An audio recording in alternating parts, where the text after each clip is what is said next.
Big ബോസിൽ ഇപ്പൊ 11 പേരുണ്ട്. ഈ 11 പേരിൽ ഏറ്റവും വലിയ ഗ്രൂപ്പിസം ആരാണെന്ന് നിങ്ങൾക്കൊന്ന് കമന്റ് ചെയ്യാൻ പറ്റുമോ? ഒരു ജസ്റ്റ് ഞാൻ ഒരു സെക്കൻഡത്തേക്ക് തരാം. നിങ്ങൾ കമന്റ് ചെയ്തിട്ടുണ്ടെങ്കിൽ ഞാൻ പറയാം അത് പട്ടാ ഗേൾസ് ആണ്. പട്ടായ ഗേൾസ് എന്ന് നമ്മുടെ നെവിൻ വിശേഷിപ്പിച്ച പട്ടാ ഗേൾസ് ആണ്. ശരിക്കും പറഞ്ഞാൽ ബാക്കി എല്ലാ ഗ്രൂപ്പിസത്തിനകത്തും ഈ പറയുന്ന കോർ മെമ്പർ ആയിട്ടിരുന്ന എല്ലാവരും ഔട്ടായി. ഇപ്പൊ ആകെ കൂടിയുള്ള ഈ ഒരു പട്ടാ ഗേൾസ് മാത്രമാണ് സ്ട്രോങ് ആയിട്ട് നിൽക്കുന്ന ഒരു ടീം എന്ന് പറയുന്നത്. ഈ പറഞ്ഞ അനീഷും ഷാനവാസും ഒന്നും ഒരു സ്ട്രോങ് ഗ്രൂപ്പിസം അങ്ങനൊന്നും പറയാനേ പറ്റത്തില്ല. അവരുടെ ഇടയിൽ ഗ്രൂപ്പിസം ഇല്ല, അത് ഷുവറാണ്. പക്ഷെ നൂറ, ആദില, അനുമോൾ അടങ്ങുന്ന ആ ഒരു 3 അംഗ സംഘം, അവരെ 3 പേരും ശരിക്കും പറഞ്ഞാൽ ഭയങ്കര സ്ട്രോങ് ആണ്. സോ ഇന്നത്തെ നോമിനേഷൻ, ആ ഒരു എവിക്ഷൻ നോമിനേഷൻ നടക്കുന്ന സമയത്ത് ലാസ്റ്റ് കൊണ്ടിട്ട് ഈ പട്ടാ ഗേൾസിനകത്ത് ഒരു കലമുടയ്ക്കൽ സംഭവിച്ചു. നെവിൻ അതിനെതിരെ ഭയങ്കരമായിട്ട് പൊട്ടിത്തെറിച്ചു. അതായത് എല്ലാവരും നോമിനേറ്റ് ചെയ്ത് അവസാനം അനുമോള് സാബുമാന്റെയും നെവിന്റെയും പേര് പറഞ്ഞു. സാബുമാന് അങ്ങനെ 2 വോട്ടായി സാബുമാൻ എവിക്ഷനകത്ത് വന്നു. പക്ഷെ നെവിന്റെ പേര് അനുമോൾ പറഞ്ഞതിന് ശേഷം നെവിൻ മാത്രമാണ് ഒറ്റ വോട്ടിൽ നിൽക്കുന്നത്. 2 വോട്ടുള്ള ആൾ, മിനിമം 2 വോട്ടുള്ള ആൾ മാത്രമേ എവിക്ഷനിലോട്ട് കടക്കത്തുള്ളായിരുന്നു. പക്ഷേ അനുമോൾ നെവിന്റെ പേര് ഇട്ടതിന് ശേഷം പിന്നെ 1 വോട്ടും കൂടെ നെവിന് വേണം. കറക്റ്റായിട്ട് നൂറ പോയി നെവിന്റെ പേര് പറഞ്ഞു. അതായത് പറഞ്ഞതിനകത്ത് ഒരു സ്ട്രോങ് റീസൺ ഒന്നുമില്ല. ആകെ കൂടി പറഞ്ഞൊരു കാര്യം എന്ന് വെച്ചാൽ, നെവിൻ ഇപ്പോൾ ടാസ്കിന്റെ സിറ്റുവേഷൻസ് വരുമ്പോൾ നെവിൻ വളരെയധികം കൂളായിട്ടും ഫണ്ണായിട്ടും ആ ഒരു ടാസ്കിന്റെ സീരിയസ്നെസ് ഇല്ലാതെ എന്റർടൈൻമെന്റ് മാത്രം തരുന്നു എന്ന് പറഞ്ഞു. അതൊരിക്കലും ഒരു അതിപ്പോ വേണമെങ്കിൽ ജയിൽ നോമിനേഷനോ അങ്ങനെ എന്തെങ്കിലും ആക്കാമായിരുന്നു. പക്ഷെ ഒരു എവിക്ഷൻ നോമിനേഷന് ഒരു സ്ട്രോങ് ആയിട്ടുള്ള പോയിന്റ് നൂറയ്ക്ക് പറയാമായിരുന്നു. സോ നൂറയുടെ ആ ഒരു എവിക്ഷൻ നോമിനേഷൻ ഭയങ്കര ബോറായിപ്പോയി. ഇത് കറക്റ്റായിട്ട് ഈ പറയുന്ന അനുമോള് പറഞ്ഞതിന്റെ പേരിൽ, നെവിന്റെ പേരിൽ 1 വോട്ടും കൂടെ കിട്ടി, 2 വോട്ട് കിട്ടി. ആ പറയുന്ന നെവിൻ എവിക്ഷനകത്ത് വരാൻ വേണ്ടി ചെയ്തതുപോലെ എനിക്ക് തോന്നി. ചെയ്തതിൽ തെറ്റൊന്നുമില്ല. നെവിൻ എവിക്ഷന് വരട്ടെ, കാരണം അത്ര ആക്റ്റീവ് ആണെന്നൊന്നും പറയാൻ പറ്റത്തില്ലല്ലോ. സോ വരട്ടെ.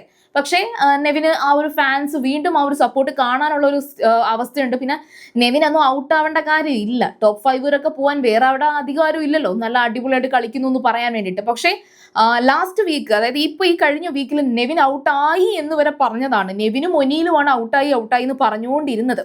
സോ ഏതായാലും ശരി, ഈ ഒരു അവരുടെ 2 പേരുടെ ഈ ഒരു ആക്ട് കണ്ടപ്പം അനുമോള് പറഞ്ഞു, അതിനുശേഷം നൂറ വന്ന് വീണ്ടും നെവിന്റെ പേര് നോമിനേറ്റ് ചെയ്തപ്പോൾ നെവിൻ അത് നല്ല ട്രിഗർ ആയിട്ടുണ്ട്. അങ്ങനെയാണ് നെവിൻ വന്നിട്ട് നൂറെ പറഞ്ഞില്ല, പകരം നൂറെ പറയുന്നത് വെറുതെയാണ്. കാരണം എന്ന് വെച്ചാൽ നൂറയ്ക്ക് വേറൊരു വോട്ട് കിട്ടിയിട്ടില്ല. അപ്പം നെവിൻ നൂറയെ നോമിനേറ്റ് ചെയ്താലും അതൊന്നും ആകത്തില്ല എന്നറിയാം. അതുകൊണ്ട് നെവിൻ അനുമോൾക്ക് 1 വോട്ടും കൂടെ കിട്ടട്ടെ എന്ന് കരുതി അനുമോളെയും പറഞ്ഞു, പിന്നെ അനീഷിനെയും പറഞ്ഞു. അനുമോളെ ശരിക്കും പറയുന്നുണ്ട്. അനുമോളുടെ റീസൺ ഈ പറയുന്ന പട്ടാ ഗേൾസിന്റെ പേര് പറഞ്ഞു തന്നെ പറയുന്നുണ്ട്. പട്ടായ എന്നാണ് പറയുന്നത്.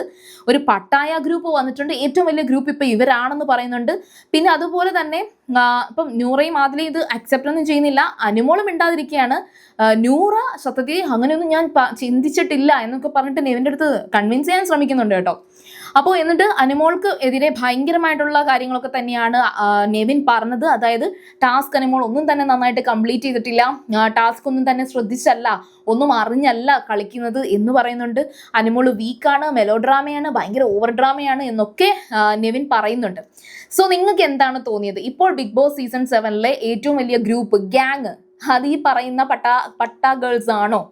നിങ്ങളുടെ കമന്റ്സ് പറയുക. അതുപോലെ തന്നെ ഇവരുടെ ഈ ഗ്രൂപ്പിനകത്ത് സത്യം പറഞ്ഞാൽ എനിക്ക് തോന്നുന്നു ഏറ്റവും നല്ല ഗ്രൂപ്പ് നമ്മുടെ ആദിലയും നൂറയും തന്നെയാണ്. അവരുടെ ഇടയിലാണ് ഒരു ജെനുവിൻ ഫീൽ ഉള്ളത്. അനുമോളെ അവർ 2 പേരും ആ ഒരു കൂട്ടത്തിൽ നിർത്തുന്നു എന്നേ ഉള്ളതുപോലെ എനിക്ക് ഫീൽ ചെയ്യുന്നുണ്ട്. പിന്നെയും ആദിലയുടെ ഒരു മനസ്സാക്ഷിക്ക് ആദില അനുമോൾക്ക് കുറച്ചുകൂടെ സപ്പോർട്ട് കൊടുക്കുന്നുണ്ട്. അതർവൈസ് ഇവർ 3 പേരും അങ്ങനെ തിക് ഫ്രണ്ട്സ് ആയിട്ട് ഫീൽ ചെയ്യുന്ന എനിക്ക് തോന്നുന്നില്ല. ഏതായാലും ബിഗ് ബോസ് കഴിഞ്ഞിറങ്ങുമ്പോൾ ഇതിലൊക്കെ ആർക്ക് ആരോടൊക്കെ മിണ്ടാൻ തോന്നുന്നു അങ്ങനെയൊക്കെയുള്ളത് നമുക്ക് കണ്ടറിയാം. അപ്പോൾ പ്രീവിയസ്ലി എവിക്റ്റ് ആയിട്ടുള്ള എല്ലാവരും ഇൻസ്റ്റയിലൊക്കെ ഇങ്ങനെ കാണുമ്പം അവരൊക്കെ ഭയങ്കര ഹാപ്പി ആയിട്ട് ഒന്നിച്ച് ജോളി ആയിട്ട് നടക്കുന്നത് കാണാൻ സാധിക്കും. അപ്പോൾ ഏതായാലും ആദില, നൂറ, അനുമോൾ ഇവരാണ് എൻ്റെ ഒരു അഭിപ്രായത്തിൽ ഇപ്പോൾ ഏറ്റവും വലിയൊരു ഗ്രൂപ്പിസം നടത്തിക്കൊണ്ടിരിക്കുന്നത്. പതുക്കെ കൂടെ ഷാനവാസും സാബുമാനും ഒന്നിക്കാനുള്ള സാധ്യത ഞാൻ കാണുന്നുണ്ട്. ബിന്നിയും ലക്ഷ്മിയും തമ്മിലും ഇപ്പൊ നല്ലൊരു ബോണ്ടിലേക്ക് പോകുന്നുണ്ട്. So please comment what's the best team or best group in this season 7.